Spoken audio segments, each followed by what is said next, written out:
Hello students, welcome back on this beautiful platform Krishna classes. Today we will discuss 20 questions related to English language. Today's first question is, choose the alternative which can replace given words or sentences as to communicate the same meaning. It means one word substitute है बच्चों. A place where bees are kept. एक जगह जहाँ पे मधुमक्खियों को रखा जाता है. ठीक है, देखो, एक है अवायरी, एक है अपायरी, एक होता है ऑडिटोरियम और एक होगा एक्वेरियम. ये 4 वर्ड्स हैं बच्चे. हल्का फुल्का डिफरेंस होगा, ये सारे ही प्लेस है. देखो, अवायरी का मतलब होता है a place where birds are kept, जहाँ पे पक्षियों को रखा जाता है. Apiary a place where bees are kept, जहाँ पे मधुमक्खियों को रखा जाएगा. ऑडिटोरियम क्या होता है? जैसे हम कॉलेज में पढ़ते हैं, हम बोलते हैं ना ओडी में फंक्शन है, तो इसी की शॉर्ट फॉर्म है ऑडिटोरियम, सभागार. A place where audience sits. और एक्वेरियम क्या होता है बच्चों? A place where fish are kept, जहाँ पे मछलियों को रखा जाता है, उसे क्या कहते हैं? एक्वेरियम. ठीक है, तो यहाँ पे एक वर्ड से हमें 4 वर्ड पता चले. अवायरी जहाँ पे बर्ड्स को रखा जाएगा, अपायरी जहाँ पे बीज को रखा जाएगा, ऑडिटोरियम वेयर ऑडियंस सीट्स, और aquarium where fish are kept. ठीक है, तो अब देखो हमारा क्वेश्चन है बीज आर केप्ट. अब बच्चे कंफ्यूजन में रहते हैं, अपायरी आएगा या अवायरी आएगा. तो आप इसको ऐसे याद रखो, हम साइंस में पढ़ते हैं एपीकल्चर. एपीकल्चर का क्या मीनिंग होता है? मधुमक्खी पालन. तो वहां पे एपीआई इससे रिलेट करेंगे, तो एपीकल्चर क्या हो गया? अ प्लेस वेयर, सॉरी, अपायरी क्या हो गया? A place where bees are kept. तो यहाँ पे आंसर क्या आएगा? अपायरी आंसर आएगा. ठीक है, इससे रिलेटेड 2 वर्ड और याद करते हैं आपा. एक होता है कैनल.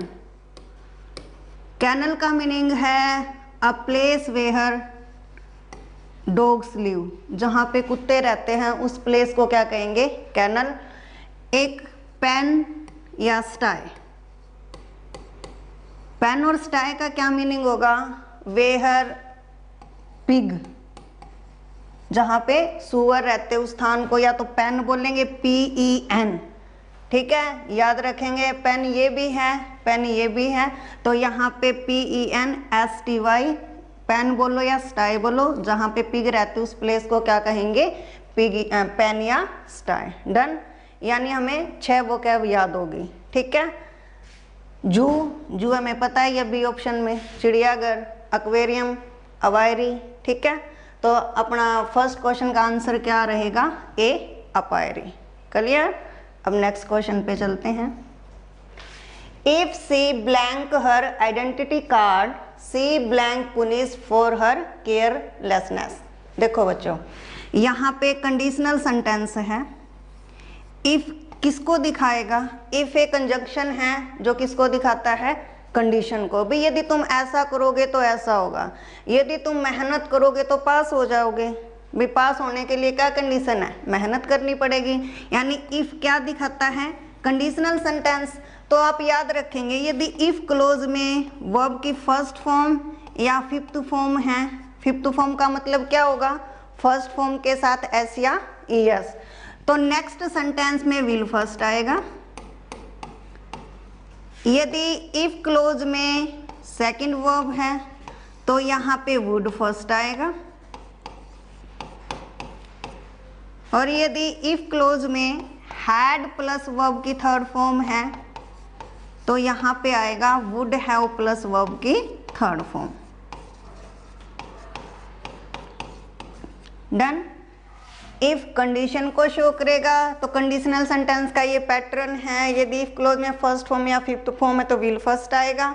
सेकंड है तो वुड फर्स्ट आएगा, हैड थर्ड है तो वुड हैव प्लस वर्ब की थर्ड फॉर्म आएगी। अब एक बार ऑप्शन की तरफ चलते हैं, क्या ये जो हमने कंडीशन बनाई है ये यहाँ पे फिट होगी या नहीं होगी। एक बार फर्स्ट देखो, यहाँ पे लूज वुड बी, अब लूज वर्ब की फर्स्ट फॉर्म है डेफिनेटली, लेकिन सेकंड में वुड भी आ गया बच्चे, आना क्या चाहिए विल फर्स्ट, यानी फर्स्ट ऑप्शन कैंसिल। सेकंड पे चलते हैं, लूजेज विल बी, तो कंडीशन ये अप्लाई होगी ना, यहाँ पे सी था तो क्या आ गया लूजेज। भाई यदि यहाँ पे अपना सब्जेक्ट सी है तो हमेशा सिंगुलर वर्ब आएगी, और सिंगुलर वर्ब क्या होती है पहले भी डिस्कस किया है, सिंगुलर वर्ब का मीनिंग होगा वर्ब की फिफ्थ फॉर्म, और प्लूरल वर्ब का मीनिंग होगा वर्ब की फर्स्ट फॉर्म। यदि यहाँ पे सी अपना सब्जेक्ट है, सिंगुलर है, तो उसके साथ सिंगुलर वर्ब आएगी।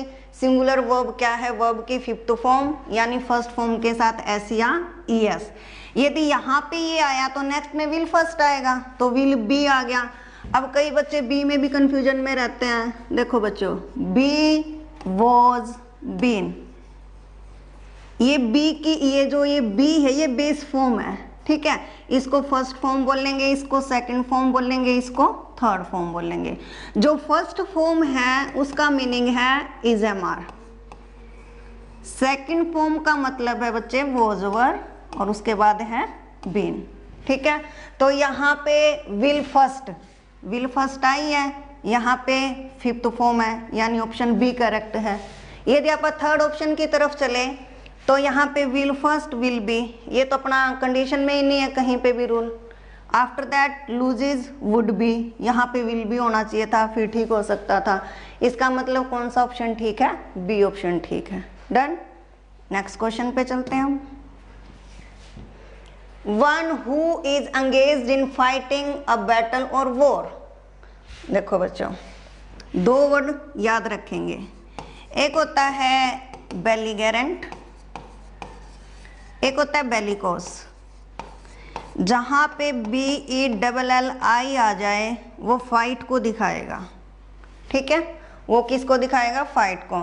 तो जो ये बेलिगेरेंट है इसका मीनिंग क्या है, जो राष्ट्र युद्ध में लगे हुए होते हैं ना देश, उसको कहेंगे बेलिगेरेंट।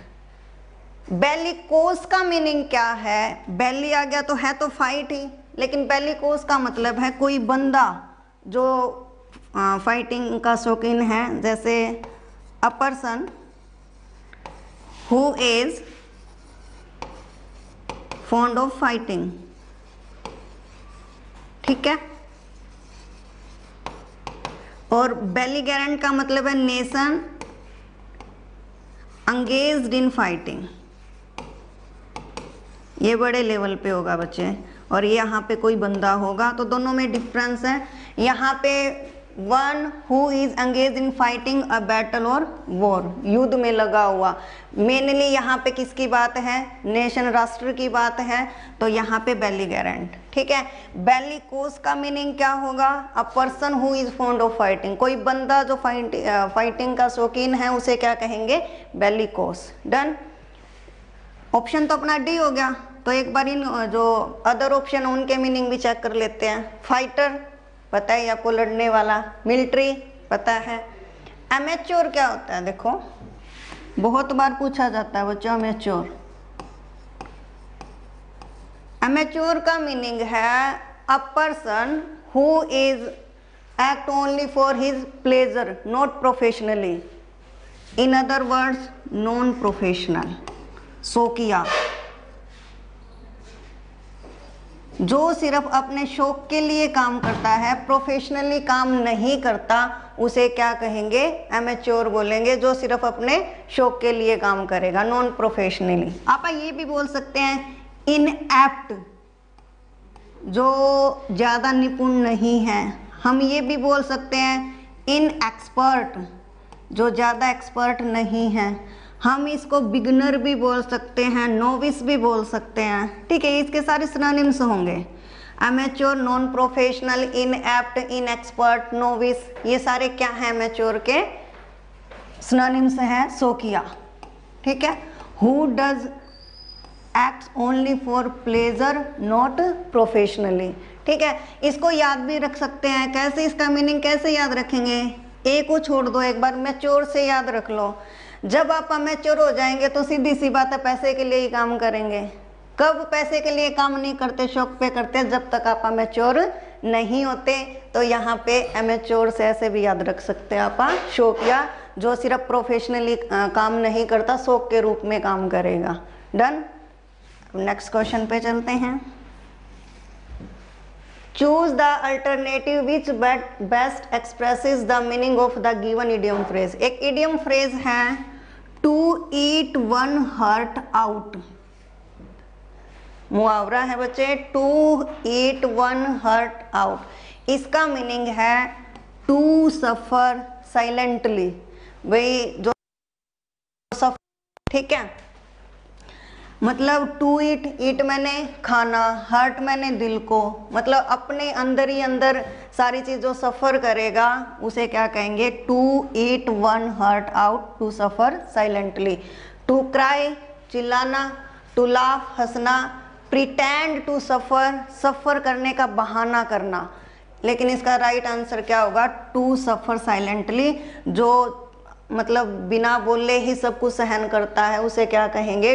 To eat one heart out. Done. Next question पे चलते हैं।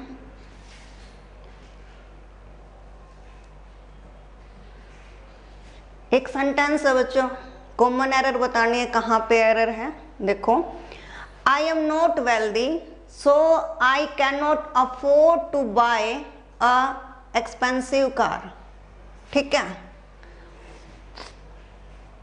क्या एरर है यहाँ पे? ए ऑप्शन क्या है? I am not wealthy so I can not afford to buy. यहाँ पे आया है बच्चों एक्सपेंसिव।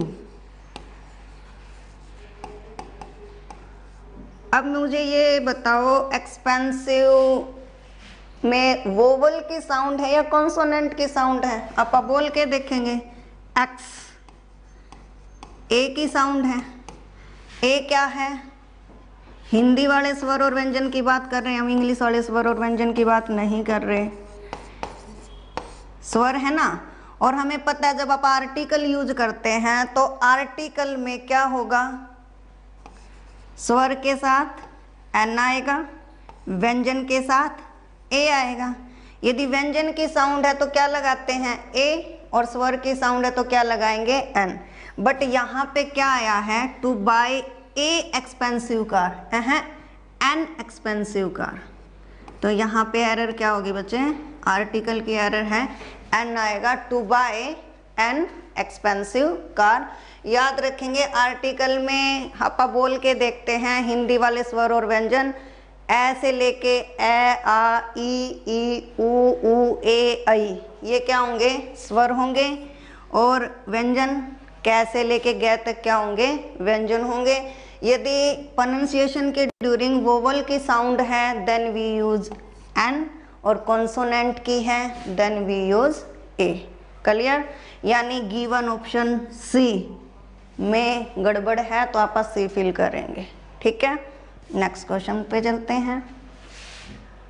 यहाँ पे भी 4 ऑप्शन है बच्चों, किसी एक में गलती है, पता करना कहाँ पे गलती है। कॉमन एरर का ही है। The road to famous monument passes through a forest. D option है, नो एरर। ठीक है, तो the road to famous monument, यहाँ पे जो फेमस वर्ड आया है बी ऑप्शन में, फेमस से पहले हम दा का यूज करेंगे। यहाँ पे द आर्टिकल मिसिंग है। By the road to the famous monument, यहाँ पे जो मोन्यूमेंट का मीनिंग होगा स्मारक। ठीक है, अब मुझे पता है जो रोड है वो किसी फेमस मोन्यूमेंट की बात कर रहा है। इसका मीनिंग क्या है कि भाई जो चीज है वो डेफिनेट है, उनको पता है भी कहाँ पे जाना है, कौन सा फेमस मोन्यूमेंट है। तो जो भी फेमस चीज है या जो भी डेफिनेट चीज है उससे पहले आप क्या लगाते हैं? The article. द का मीनिंग ही डेफिनेट आर्टिकल होता है बच्चों, पता है ना। ए और एन क्या कहलाते हैं? Indefinite article. और द क्या होगा, डेफिनेट आर्टिकल। तो यहाँ पे हम क्या लगाएंगे, डेफिनेट आर्टिकल द का यूज करेंगे। The road to the famous monument passes through a forest, तो यहाँ पे टू द फेमस मोन्यूमेंट आएगा। क्लियर, यानी ऑप्शन बी में एरर होगी। डन। अब नेक्स्ट देखो,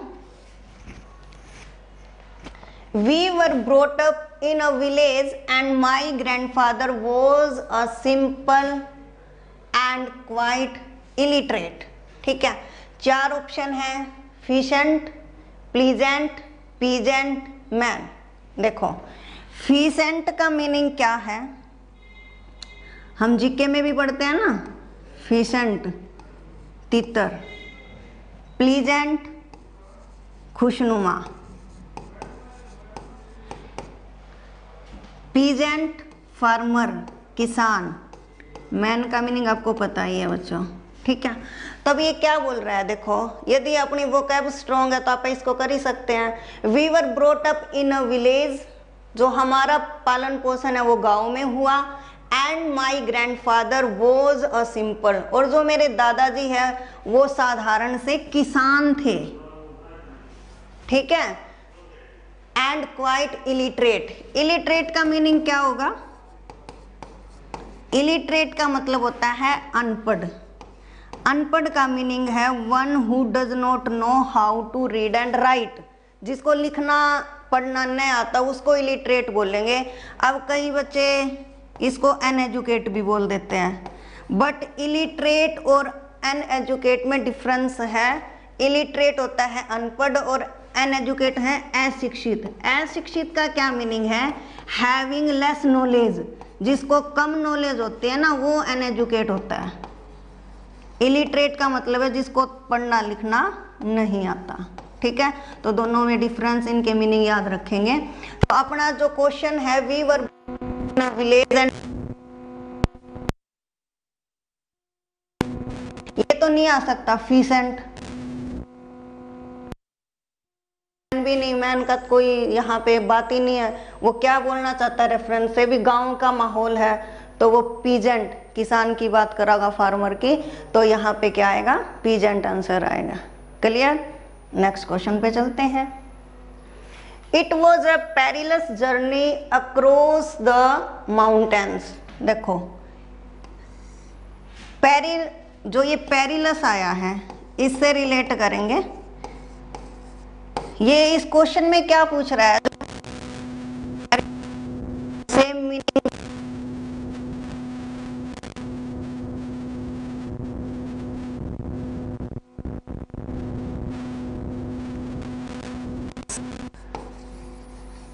हजार्डस,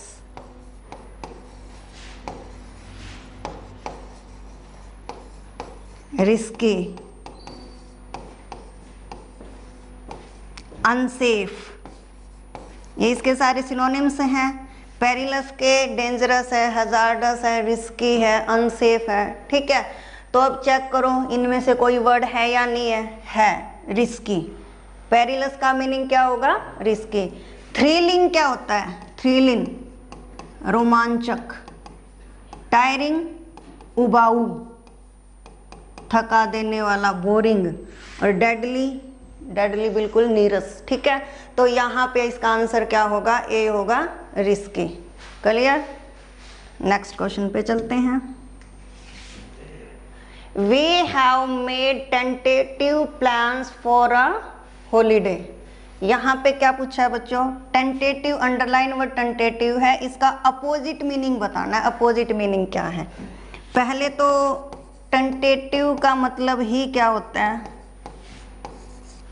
जो चीज डेफिनेट नहीं है, अनिश्चित, नॉट कंफर्म्ड। ठीक है,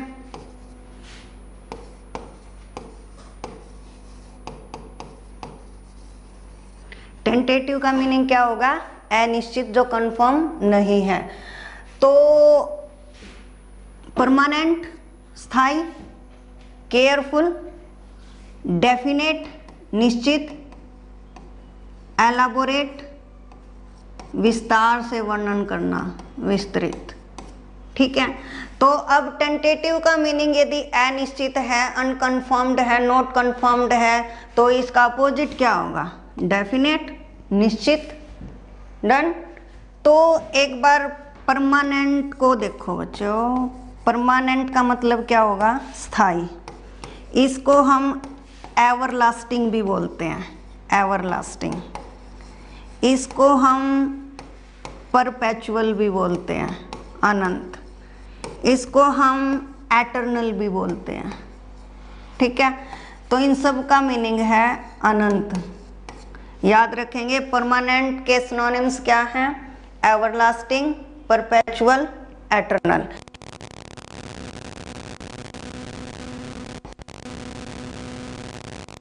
टेम्पररी,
भाई यदि आप एक बार इसका इंडिविजुअल मीनिंग की बात करें तो क्या है, जंगली हंस का पीछा करना, मतलब बेकार में ही किसी की खोज करना। अ futile and foolish search, futile व्यर्थ में ही, मूर्खतापूर्ण जो खोज होती है उसको कहते हैं वाइल्ड गूज चेज। कि जो जंगली हंस का पीछा करने का क्या मतलब है, आप बेवजह ही किसी की खोज कर रहे हैं, ठीक है, यानी फ्यूटाइल एंड फुलिश सर्च इसको बोलेंगे, ठीक है। तो एन इमरजेंसी, इमरजेंसी का हमें पता है ना, इमरजेंसी लगी, आपातकाल घोषित हो गया। कॉन्शियंस ऑफ, सचेत, इंटरेस्ट इन, रुचि, यानी given option A correct answer होगा इसका, ठीक है। Wild goose chase, a futile and foolish search, done. अब नेक्स्ट क्वेश्चन देखो। Two of the fugitives managed to remain free by adeptly avoiding the blank the police। अब देखो बच्चों, two of the fugitives managed to remain free by adeptly avoiding the, अब दो बंदे थे वो भाग रहे थे, वो क्यों भाग रहे थे, अब देखो अवॉइडिंग द, वो बच रहे थे किससे, परसूट ऑफ द पुलिस, जो पुलिस है ना उनका पीछा कर रही थी, उससे बचने के लिए वो क्या कर रहे थे, भाग रहे थे, ठीक है। परसूट मैंने होता है बच्चे पीछा करना। जब पुलिस किसी चोर का पीछा करती है तो उसे क्या कहेंगे, परसूट। इसका मतलब उसका कोई रिजल्ट नहीं निकलता, क्या पता वो कहाँ भाग जाए, वो पकड़े जाए ना पकड़े जाए वगैरह वगैरह। क्यों मैंने ये क्यों बताया, क्योंकि इसमें एक डी ऑप्शन भी है, फॉलोइंग। फॉलोइंग का मतलब भी क्या होता है, पीछा करना, अनुसरण करना, लेकिन वो रिजल्ट देगा, फॉलोवर नहीं होते। उससे बड़ा फॉलोवर का क्या मतलब, वो रिजल्ट है कि किसी न किसी, मतलब लास्ट में रिजल्ट आएगा किसी भी चीज का। लेकिन परसूट का मतलब उस चीज का रिजल्ट आए ना आए कोई कंफर्म नहीं है। लेकिन फॉलोइंग का मतलब क्या है, एक राइट डायरेक्शन होती है और उसका रिजल्ट आएगा। तो यहाँ पे जो ऑप्शन सी है ना अपना, वो करेक्ट होगा, फॉलोइंग करेक्ट नहीं होगा। डिस्कवरी, खोज, एक्सप्रेशन, अभिव्यक्ति, भाव भी कैसे एक्सप्रेशन दे रहा है, ठीक है। तो यहाँ पे जब पुलिस पीछा करेगी तो उसे बोलेंगे परसूट, फॉलोइंग नहीं बोलेंगे, क्या बोलेंगे, परसूट। क्लियर। नेक्स्ट क्वेश्चन पे चलते हैं। Find the Rongli spelled word, यहाँ पे फिर बच्चे स्पेलिंग है, ठीक है। ए ऑप्शन में है कैलकुलेट, कैलकुलेट स्पेलिंग यही है क्या, ऊपर भी CALCULATE, सेम, यानी ठीक है, ये गणना करना। उसके बाद है आर्टिकुलेट, आर्टिकुलेट बोले तो सुस्पष्ट करना। एक बार स्पेलिंग चेक करो, अपना स्पेलिंग से मतलब है ना, स्पेलिंग पूछ रखी है, ARTICULATE, ये भी ठीक है। अब सी ऑप्शन है वैसिलेट, वैसिलेट में बच्चे डबल एल का यूज होगा, यहाँ पे सिंगल है, यानी ऑप्शन कौन सा गलत हुआ, सी, ठीक है। वैसिलेट में क्या आएगा, डबल एल आएगा। वैसिलेट का मीनिंग क्या होगा, शक करना, संदेह करना, ठीक है। और जस्टिकुलेट, जेस्चर, जेस्चर सुना है ना, इशारा, तो यहाँ पे जस्टिकुलेट का मतलब इशारा करना, डन। तो यहाँ पे कौन सी स्पेलिंग गलत है बच्चों, सी, बाकी सारी ठीक है। तो वैसिलेट में डबल एल का यूज होगा, एक सिंगल का यूज नहीं होगा, ठीक है। अब नेक्स्ट क्वेश्चन पे चल। नेक्स्ट क्वेश्चन है find the Rongli spelled word in question. अब यहाँ पे स्पेलिंग है बच्चों 4 गलत बतानी है। देखो केयरफुल, CAREFUL, ठीक है। केयरफुल मैंने केयरफुल ऑफ, सावधान, परवाह करने वाला, ठीक है।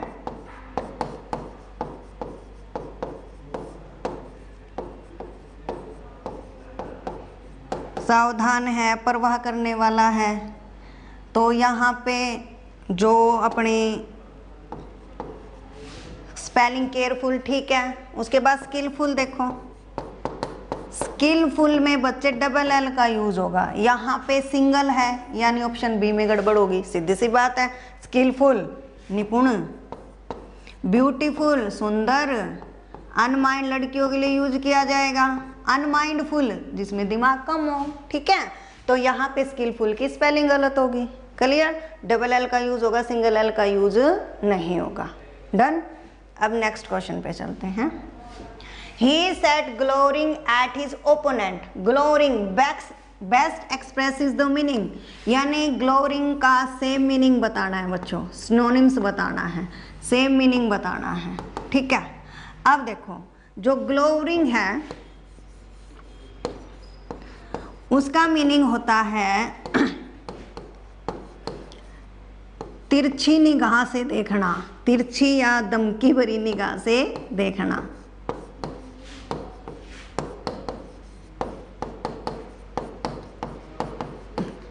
ठीक है। देखो देखने के और भी वर्ब हैं, ठीक है, जैसे लुक है ध्यान से देखना, ठीक है। सी है वैसे ही देखना, ठीक है। वॉच है, वॉच अ मूवी निगरानी करना, कुछ तो देख रहे हैं आप, वैसे तो स्क्रीन को नहीं देख रहे, वॉचमैन की पोस्ट होती है जैसे, ठीक है।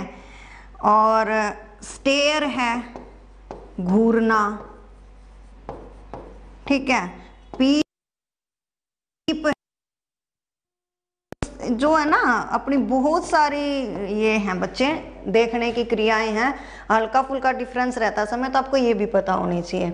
अब हमारा क्वेश्चन है ग्लोरिंग का सेम मीनिंग बताओ, यानी थ्रेटनिंग, थ्रेट मैंने ही धमकी देना होता है ना, थ्रेट, तो थ्रेटनिंग धमकी भरी निगाह से देखना। चीयरिंग खुशनुमा, स्वीयरिंग वैसे स्वीयर कसम खाना होगा, फिक्सिंग कोई भी चीज स्थिर है, तो इसका आंसर क्या रहेगा, थ्रेटनिंग धमकी भरी नजर से देखना। आपको ये भी पता होनी चाहिए, ठीक है। अब नेक्स्ट क्वेश्चन पे चलते हैं। Find the opposite meaning of repulsive. देखो रिपल्सिव, रिपल्सिव का मीनिंग है बच्चे घृणात्मक। अब अपोजिट बताना है। देखो बच्चों फिर मैं बोल रही हूं आपको एक बात, 17 क्वेश्चनों में से आज हमने 8 या 9 क्वेश्चन ऐसे किए जहां पे वोकैब पूछी गई है, इडियम फ्रेज है, सिनोनिम्स है, एंटोनिम्स है। इसका क्या मतलब है बच्चे, HSSC एग्जाम के लिए भी वोकैब बहुत जरूरी है, तो हम सोच रहे हैं अभी साथ साथ आप कुछ करो, वोकैब भी तैयार करो, ठीक है। ग्रामेटिकल पोर्शन से काम नहीं चलेगा, तो ये भी ध्यान रखेंगे। यानी रिपल्सिव का मीनिंग क्या है, घृणात्मक, तो इसका अपोजिट क्या होगा, अट्रैक्टिव। इंडक्टिव, इंडक्टिव एक अप्रोच है, जब आप एग्जाम्पल से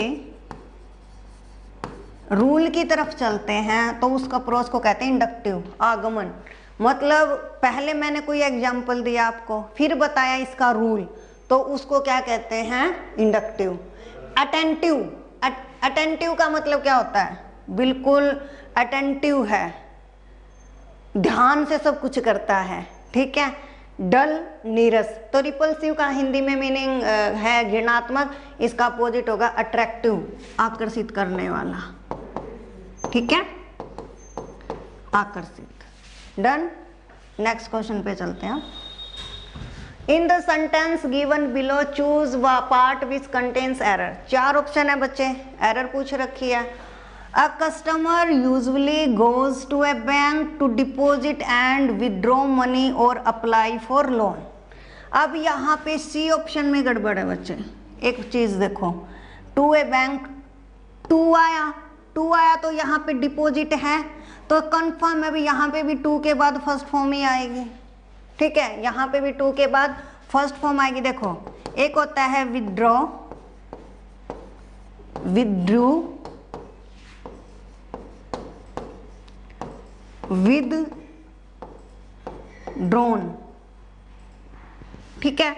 विड्रो, विड्रू, विड्रोन, तो टू के बाद हर जगह फर्स्ट फॉर्म है, यहाँ पे भी अप्लाई है, तो यहाँ पे भी क्या आएगा, विदड्रॉ आएगा, विदड्रॉ मनी, ठीक है। और वैसे यदि ये सिंगल होता तो जब मनी को विड्रॉ करते हैं तो विड्रॉल बोलते हैं बच्चे, विड्रॉल मनी, ठीक है। और यहाँ पे आप सेंटेंस के हिसाब से कर रहे हैं, to deposit and to withdraw money, to deposit and to withdraw money और टू अप्लाई फॉर लोन। यदि हर जगह टू होता तो आप टू से रिलेट कर देते हैं। अब टू एक है, इसका मतलब आनी तो यहाँ पे भी फर्स्ट है, यहाँ पे भी फर्स्ट है, ये अप्लाई भी क्या है, फर्स्ट है। तो यहाँ पे विड्रॉन की बजाय क्या आएगा, विदड्रॉ आएगा। क्लियर। अब नेक्स्ट देखो बच्चे, इडियम फ्रेज है to throw cold water on, to throw cold water on. क्या मतलब है इसका, थ्रो मैंने फेंकना, कोल्ड वाटर ठंडा पानी, भाई ठंडा पानी फेंकना, क्या मीनिंग है इस चीज का। अब इसका मतलब है किसी को भी हतोत्साहित करना, ठीक है, डीमोटिवेट करना, टू डिस्करेज। भाई उसने तो मेरे मुंह पे ठंडा पानी फेंक दिया, क्या मतलब है। अब जैसे हम बहुत मेहनत करते हैं, बाई चांस अपना रिजल्ट नेगेटिव आ गया, बोलते तू तो पढ़े आए को नहीं। बेशक बंदे ने बहुत मेहनत किया, लेकिन आप रिजल्ट नेगेटिव आने के बाद एकदम से ये बोल देते हैं, तो इसका मतलब क्या है, ठंडा पानी फेंक दिया उसके मुंह पे, उसको डिमोटिवेट कर दिया एकदम से। भाई to throw cold water on, to discourage हतोत्साहित करना, ठीक है। टॉक फ्रैंकली, फ्रैंकली बातें करना, टू अबेस, टू इग्नोर, इसका आंसर डी रहेगा, to discourage. Done. And the last question is select the substitute. अब यहाँ पे बच्चे अपोजिट मीनिंग बताना है। His face bore a blank look. देखो ब्लैंक लुक का क्या मतलब है, बिल्कुल पैसिव, नीरस, डल, ठीक है। क्या बोल रहा है, his face bore a blank look all the time, उसका फेस हमेशा ही नीरस दिखता है। कब, while I was telling him, जब मैं उसको बताता हूँ, अबाउट दैट एक्साइटिंग इंसिडेंट, जब मैं उसको एक्साइटिंग इंसिडेंट भी बताता हूँ तब भी वो ब्लैंक लुक दिखता है, बिल्कुल पैसिव दिखता है। तो इसका अपोजिट क्या होगा, एक्सप्रेसिव, भावपूर्ण। डल का उल्टा एक्सप्रेसिव होगा ना, तो यहाँ पे एक्सप्रेसिव हो जाएगा। पैसिव का हमें पता ही है, पैसिनेट, किसी भी चीज के प्रति पैसिनेट फील करना, हक जताना, मिस्टीरियस, रहस्यात्मक। तो इसका अपोजिट क्या होगा, एन एक्सप्रेसिव। ब्लैंक का मतलब होगा डल, पैसिव, तो अपोजिट क्या होगा, एक्सप्रेसिव। क्लियर। तो आज बच्चों हमने 20 क्वेश्चन डिस्कस किए हैं, बाकी के क्वेश्चन नेक्स्ट वीडियो में डिस्कस करेंगे। आई होप समझ आए होंगे सारे। Thank you.